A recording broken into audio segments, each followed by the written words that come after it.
Hello, new Apex student or old Apex students. If you've been in Apex before, I'm currently the teacher for English to help you with your Apex classes.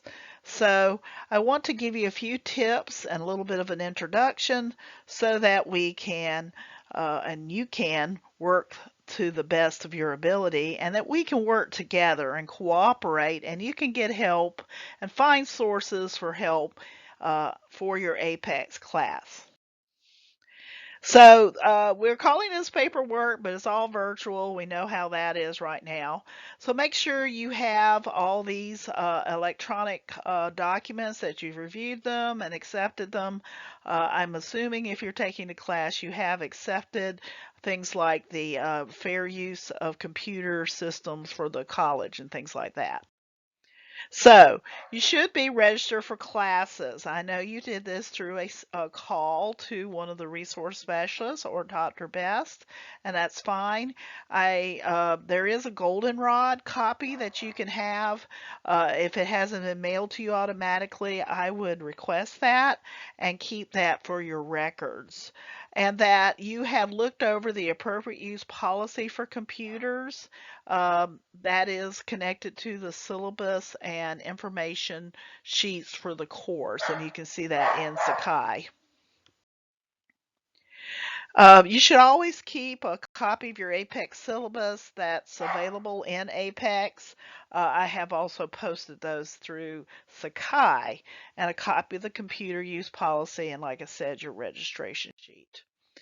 I know that many of you are not coming to campus right now, but if you happen to be out and about or have to come by campus, I recommend you check into the security office and go ahead and get you a picture ID. It helps when you do come to campus. Also allows you to have an ID that if you're going to events or paying for an activity and they have a student price, you can pay by using your student ID. So just keep that in mind, whether you do it right away or do it later. Now, if you're coming to campus during COVID, there's some things you must do, and you'll be able to click on this a check-in form, and it just asks you some basic questions. Have you been sick? Things like that. And this is only if you're coming to campus that day. You do it each day you come. I have to do it as well. Everyone has to do it. And it's just basically keeping track of who's in what building. And you'll put in what building you're in, whether you're coming to White Building or maybe you're going to the library or one of the computer labs, or whatever building that's in. It'll basically ask you some questions. Have you been sick? That kind of thing. And then you go in through the designated entrance door. Each building has an in and an out, and the in is where the security person who has, or maybe just any person who's standing there with a temperature checker. They don't have to put anything in your mouth. They don't have to touch you. They basically shoot you with this beam, and it says yes, you have a temperature. No, you don't. It's just a double check. Make sure you have a mask. If you don't have a mask, they probably have some there at that station. I think most of us are carrying masks nowadays. And wear your mask at all times. When you come in, the minute you come to campus, have your mask on. As you move through the building, if you touch any doors, I recommend using the elbow or the arm, not your hands. But it's probably not a bad idea to wash or sanitize your hands after touching any surfaces. Obviously, if you go to the restroom, there's a hand washing facility, but along the different areas there in the building, they do have some hand sanitizer that you can just use. Of course, keep 6 feet between people and make an appointment if you're seeing a person to make sure that person's on campus or where you're meeting, that kind of thing. If you're just going to the lab or going to the library, that's different. But if you want to meet with someone, you should check ahead of time. Okay, so if you do go to any of the computer labs, there's a couple of computer labs. There's one in the library, the basement library that can be used. I believe there's also one in the Galaxo Tech building. That's building 9, I think. Um, anyway, check to see if the lab is open. It may not be open, but in the future, when the campus opens, you always want to check to see if the lab is open. We have one in White building. I don't know if they're opening those up at all. Um, Work quietly on your course. Don't surf and email. Don't disturb others who might be in the labs. I'm sure they'll have social distancing if we're still having COVID issues. Don't sit there and play with your phone or take phone calls if other people are there in the lab. And of course, the computer services do not want to see any food or drink in the computer lab. And if there's a lab monitor, please do as that person asked. And if your computer needs to be yielded because a class is coming in, that's a good thing to always check as well. You are expected to do that as well. All right, so these courses have a resource and links in the Sakai system, and most of you may be familiar with that because you've taken a CETIC class. If you haven't, the learning platform for the college is called Sakai. If you go to the Durham Tech website and click on Current Students, that's you, you will see Sakai, and you can click on that and it'll pop a window open, so it links you up to the Sakai system, and you will click on that and log into your course. Now, if you've never logged into Sakai, you should go into Sakai and you're going to click on, and I know this sounds crazy, forgot password. Your person that the your ID for who you are is your last name, first initial. If you have a hyphen name, it's both last names, no hyphen, your first initial, and the last four numbers of your student number, which you should have been given. So you should have that. It may be very similar to how they're logging you into Apex, the same identification. But again, that's how you log in. And then you'll hit forget password and it'll take you through a series to let you set up one. Set up one you can remember because unlike Apex, I can't, no teacher can see that. That is your personal login. Okay, so you'll do that. Once you log into Sakai, you'll see that I have a link to Apex. So you can go into Sakai and see everything, have it open, pull open Apex, work on your lessons, and then if you need help, you can pop out into Sakai and you can see what sources I've put up, some resources for you, or make an appointment to see me and all that. And I definitely would do the orientation activities in Sakai before you ask me to turn on your lessons. Mainly because if you haven't been in Apex before, I think going through that information is important. Okay, so what are some tips do I have as a teacher? One who's seen students for many, many years, who's seen students work on online classes. What are some tips that I can give you to help you move along and get this done? First of all, schedule your time. Schedule the same time every day. Yes, Apex is available 24 hours a day. So is Sakai for the most part. It's available 24 hours a day. But what time are you working? Have you got a schedule? Just like you have a work schedule, or children go to school at certain times, or your Sakai classes that are teacher driven meet at a certain time. I recommend you set up a time to commit to working on your Apex classes consistently. If you just sort of wait and say, well, I'm not really up to it today, I'll do it tomorrow, then tomorrow comes and you go, well, I'm not really up to it, or oh, now I'm behind because I want to do so many lessons every day, it will snowball into an effect where you might get so far behind you get frustrated, you get behind, you don't end up finishing the course like you would like to. It really has a lot of bad effects. So if you schedule that time, and I tell students who come to campus the same thing, go to the lab every day at the same time. That will help you progress so you're not getting behind and getting frustrated and feel like you're never going to reach that goal. All right. So spend time at home, and everybody's at home now. Same time every day. Again, just like if you were meeting with an actual class. Focus on your lesson. Try to find a place where you can sit and think about what you're doing. Um, Check off your lesson sheet as you complete. And there are lesson sheets, again, syllabus in Sakai that you can print off and just check, check, check as you go through.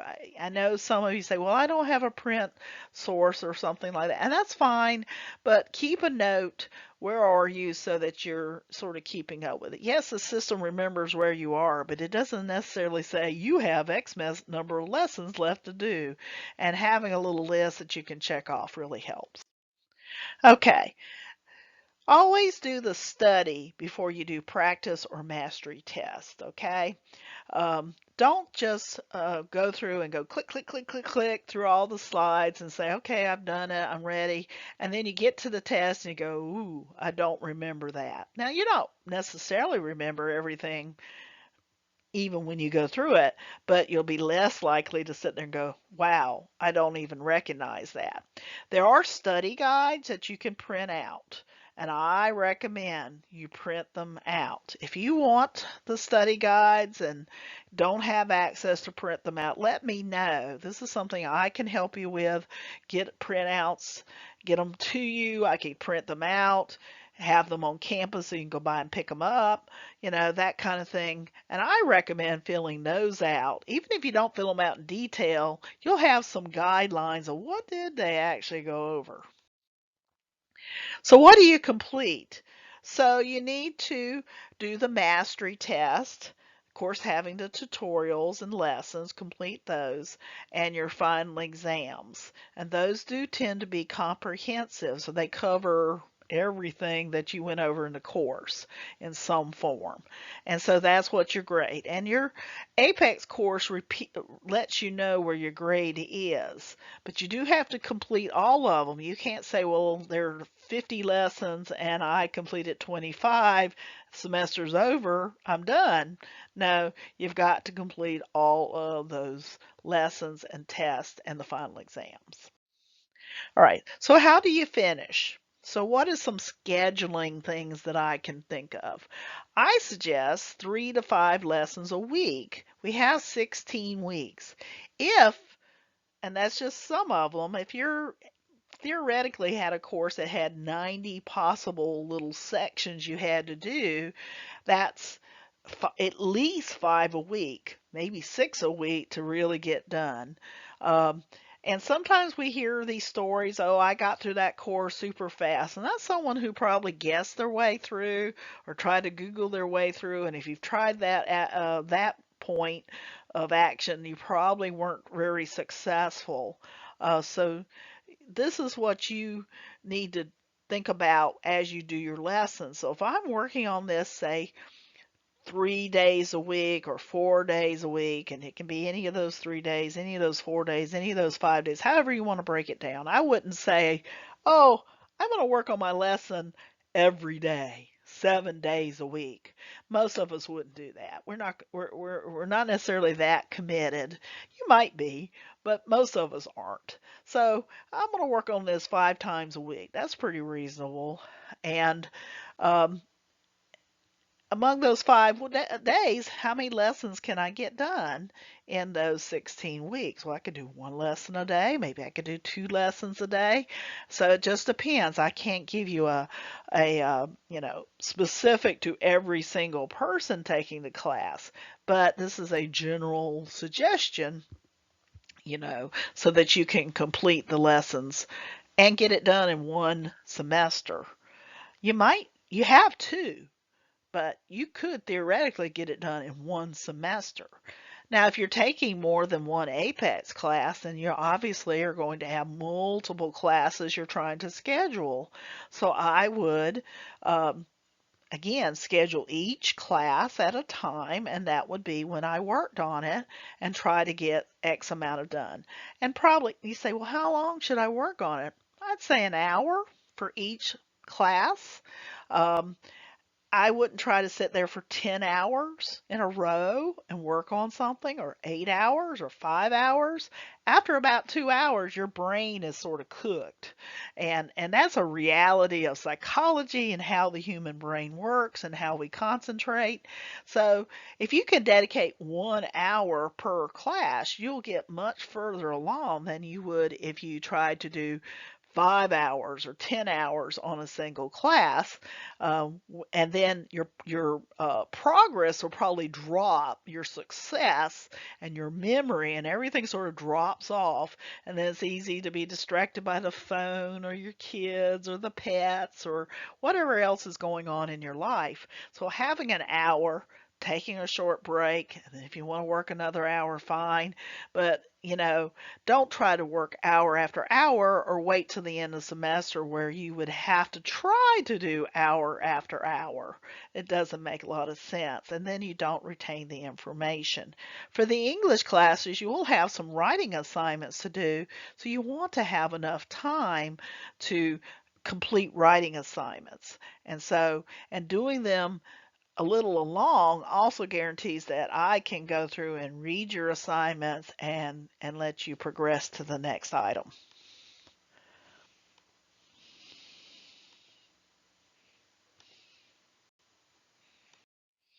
All right. Now, some of your classes are broken down in A and B. Um, it may be listed as a single course, but as you go through the course, it may be A or B. So you'll need to, when you finish those sections, a complete part, there's a final exam, and you'll need to schedule that time to do that. I'll have to turn it on for you. Um, so you're not supposed to use notes, but use your study guides. Try to arrange ahead of time because you don't want to have to sit there too long trying to take a final exam. Take notes. This is a big, big suggestion. They do have some study guides you can fill out, but you could also just have some notebook paper and a pencil or pen and make some notes as you go along. Vocabulary words, skills they might have you do, those would be the things to have. All right. And again, there's a study guide available for the APEX lesson. Review your notes as you take the test. I do it before, so you're not sitting there going, oh, let me go through all these notes, but actually review ahead of time. And even if it is technically an open note test, as far as be able to review information or whatever, or basic concepts, you don't want to sit there going, now, what page was that on? You review them, and then you know where to go as you take the test. You are supposed to score at least an 80 to pass the classes, so be aware of that. All right, use your learning style. I used to teach study skills. I literally wrote a book on it, or two books on it if you look technically. So listen to the lesson if you're auditory. So they do have a little speaker button. You can click on that and something will read out, some voice will come out of the computer and read it to you out loud. If you're an auditory learner, I would definitely do that.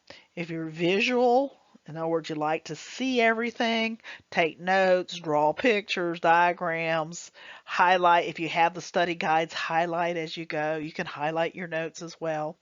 And then if you're a kinesthetic, a touchy person who likes to touch things, paper may not be enough. I suggest index cards, and you can take notes. And the nice thing about those is they're thicker, you can move them around, you can move them out on a desk, you can flip them back and forth, you can sort of play with them with your fingers as you take notes and use those cards, and that will tap into that. If you're a learning style person, you might be auditory and visual, or visual and kinesthetic, then you can combine these, and I would recommend those. If you're an auditory learner, and you're visual, for instance, you might not just listen to the person who talks to you in the computer, whoever that is, and you could actually read these notes that you've taken out loud, and that will actually access two of your learning styles if those are your learning styles at the same time.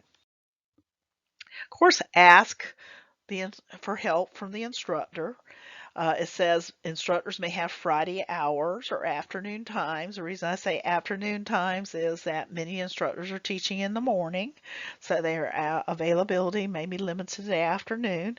I do have some time early in the mornings between 9 and 10, and that may be extended from 10:30 to 11:30. I'll let you know those hours as I see what classes I will be teaching in the mornings. I do have class from 11:40 until about 3 o'clock. I have a short lunch break, but if you need help, we can schedule a time to meet together. And I do have, again, another reason I like to use Sakai is we can get together. I can share screens with you, we can talk, and we can write things up, you can ask questions, etc. We can do that through Sakai, and it's called Sakai Meetings. Now I have appointment sign up, and then what I will do is set up a one-on-one meeting time for just us to talk about something. Now, if I find that, say, everybody who's taking English 2 is having a problem with, say, symbolism, I might call together a special meeting just for the English 2 people, all to meet at one time. So that way we don't have to do that lesson 5, 10 times, because some of the classes there are 10 or 12 people. And I can repeat it 10 times, but if we could all get together and look at it, and then the lesson can be recorded and you can access it later. But just be aware of that. Friday mornings, when I say Friday hours, I'm really talking about Friday mornings. I don't do all weekend kind of stuff. In an emergency, I might do a weekend a day, like maybe a Saturday, but I much prefer, just like most people, to do Monday through Fridays. And I'm not meeting after 8 o'clock at night, so if you really need to meet with me in evening hours, I'd like to keep that before 8 o'clock. After 8 o'clock, my brain sort of shuts down anyway. All right, so emails for instructors are always, for any instructor, whether it's me, Mr. Quincy, or even Dr. Best or Dr. McKinnon or Miss Little, instructor staff emails are always the person's last name, first initial, at durhamtech.edu. So if you don't even know their email, you may say, I don't remember seeing Dr. McKinnon's email. If you put McKinnon D as in Doreen, that's her first name, at durhamtech.edu, you can contact her. As long as you remember, I'm Stuart, Stuartj, at durhamtech.edu. You can contact me. All right, so stay in contact with your online instructors. I recommend meeting with them a couple times a semester. 3 times is usually good, maybe at the beginning, middle, and end. Anytime that you have a problem, sign up for appointments in Sakai. I have those set up so you know that that time is yours and yours alone, and I will send you an email saying, hey Bob, we need to meet. You asked to meet at 3:30. I'm going to send you a meeting request and you'll click on and we'll get online together. I also have a Google Text phone number. You'll see that in Sakai. Of course, email, and I will answer requests within 24 hours. That's the standard that all the Apex teachers have, about 24 hours to answer your question. So if you ask a question at 2 o'clock in the morning, and you might be up at 2 o'clock in the morning working on it, that's up to you. But don't expect an answer by 3 o'clock in the morning by Miss Stewart. So sometime in the next 24 hours before your next time you're online at 2 o'clock in the morning, you should see an answer. And of course, send an email to me as soon as possible. Make sure you have an email. You need an email. I don't want to do everything through the platforms on Apex. So get an email. Everybody should have an email, even if it's just for school. And you can set up an email for school. You can go to Gmail and get a free account. You can also call Durham Tech and request a Durham Tech email, which is basically using a Google email. All right, Apex online classes are supposed to be finished within 2 back-to-back semesters. So if you started your class in the fall, this last fall, fall 20, you need to be finished by May 2nd, 2021. Yes, graduate or the end of semester is May 6th, but if you uh, need to get credit, we need to enter those grades. Everything needs to be finished up by May 2nd. You always want to back it up about 4 days to a week earlier than what the date given for the end of the semester. We don't want you sitting there on May 6th when the class is probably going to be turned off, and I don't have control over that, and you didn't finish your lesson. So target dates should be a week out. May 2nd squeaking just a little bit. That's 4 days, but I would say by the end of April would be your better date. And then spring 21, if you for some reason can't finish the whole course by May 6th, it'll be turned off for a couple weeks and then turned back on, and you'll have to finish that by the end of the summer semester, which is around July 25th. So just keep that in mind. All right. And if you're not making progress, you can't see all this writing here, I will have to take you out of the course. So you'll be taken out of the course after a certain point. So you need to make progress, because if you're not doing it, and you may have lots of reasons, you're taking too many classes, your work schedule changes, your computer dies, and we have resources for that, by the way. Please contact us if you have that need. Um, then you might have to take time out. And if you have to, you have to. But we will contact you before we drop you off. And then if you can either say, hey, I can't do it the rest of the semester, or if you don't answer, then we'll assume that you stopped and we will turn the course off, and you'll have to request to be rebooted in. All right. Now, if you're taking what we call traditional classes, they're teacher-driven classes, whatever you want to call it, and those are meeting through Sakai right now, don't skip those to do Sakai classes. So you may have me for another class that we meet. Maybe you're taking history with me. I don't want you to skip my history class to work on the Apex English course, okay? You're not supposed to do that. That can't be an excuse. Then you could end up being dropped out of the other course because you were absent too many times. So be aware of that. All right. And of course, you can be dropped from those traditional courses. So an Apex online class is not really the exact same stuff that we're doing in the teacher-driven classes. I find that the teacher-driven classes are actually a little simpler, maybe a little easier to complete. Um, but it's not the exact same material. It can help you. History is history, obviously, but and English writing is English writing, but there may be other things that we don't cover because our courses that are traditional are set up differently. So just be aware of that. It's not like I can drop my traditional class and pick up in the exact same point in an Apex course. These aren't those kind of classes. So finally, uh, and I've sort of said that traditional courses may be completed more quickly. We have to finish a course in 16 weeks. No ifs, ands, or buts about it. There's no continuation of that course. So if you are looking for a class that will get you through in that 16 weeks, I would highly recommend you talk to the resource specialist or Dr. Best about having those classes. Now, the caveat is you can't start them 2 weeks into the semester. Where we can start Apex anytime, you can't start a traditional class second or third week of class. So just keep that in mind. So you may prefer having a teacher driven, I call it a teacher driven course because everything's sort of online now, but you will have to do that early on.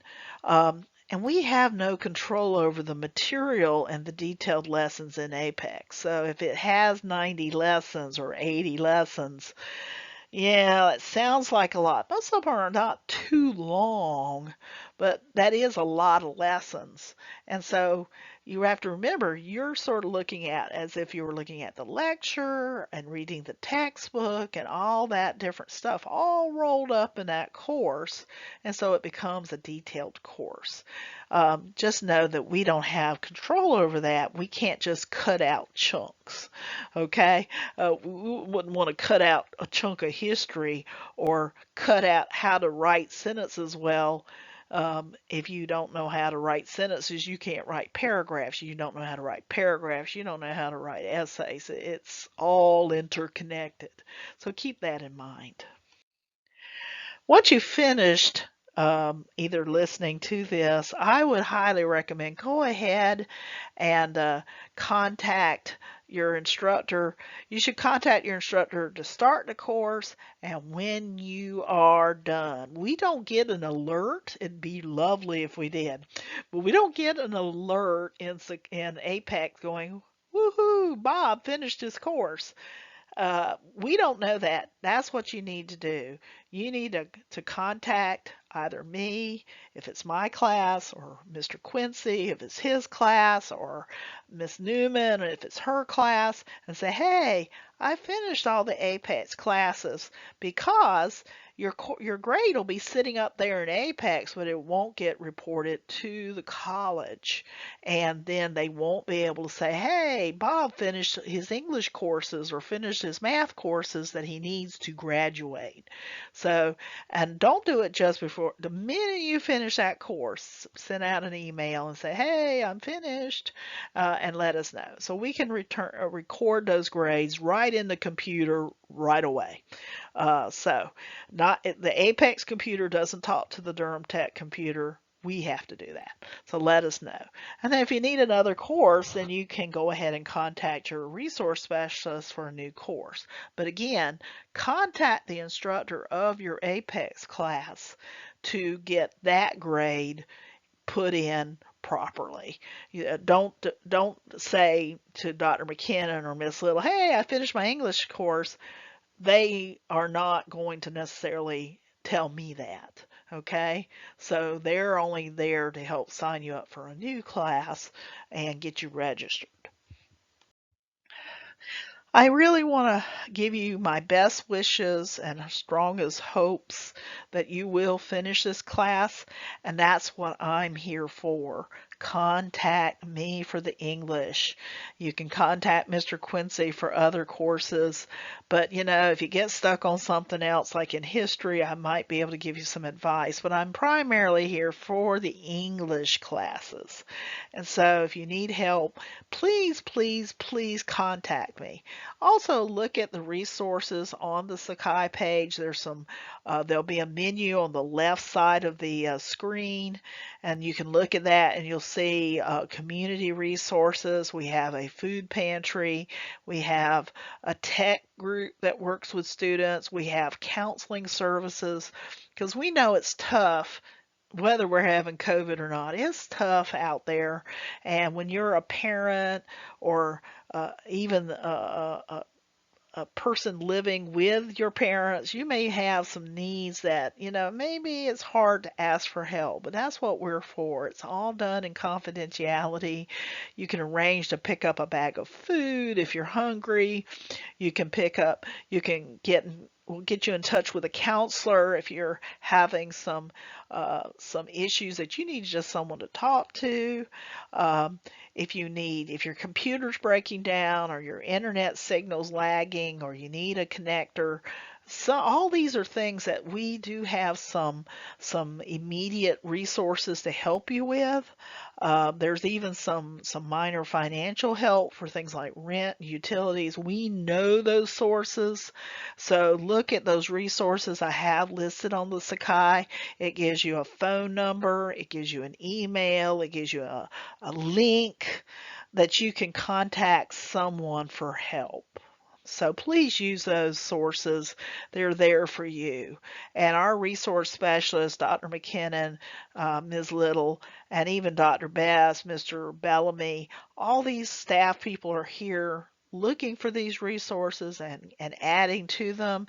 And the college is super committed to helping our students to to have help and aid and comfort physically when they need it, emotionally when they need it, not just academically.